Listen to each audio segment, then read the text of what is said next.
আপনারা করে দিয়েছেন, এতে আমি অনেক খুশি। যাই হোক, আপনি যে সমস্যার জন্য আমাদের কাছে আসছেন ওটা তো সলভ হয়েছে।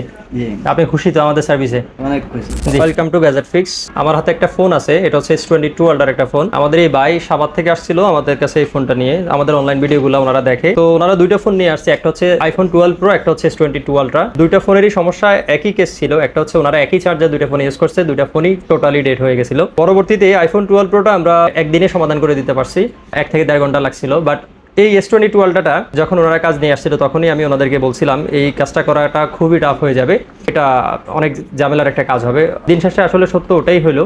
এটা আমরা 2 দিন চেষ্টা করার পর পরবর্তীতে এই ফোনটা রিকভারি করতে পারছি।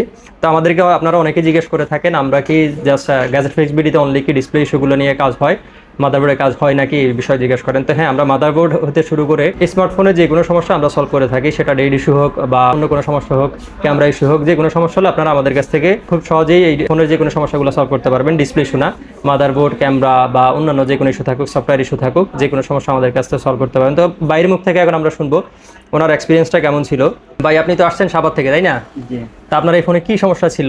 আমার এই ফোনে প্রথমে চার্জারে দেওয়ার পরে ব্যাকসাইডটা হিট হয়ে যেত, হ্যাঁ। এখানে চার্জ নিত না আর কি। জি। চার্জার ঢুকাইলে চার্জারই বন্ধ হয়ে যেত। আচ্ছা, পরে? পরে আনলাম, এখন খুলে দেখলেন যে মাদারবোর্ডের সমস্যা হয়েছিল, অনেক রিক্সের কাজ। হ্যাঁ।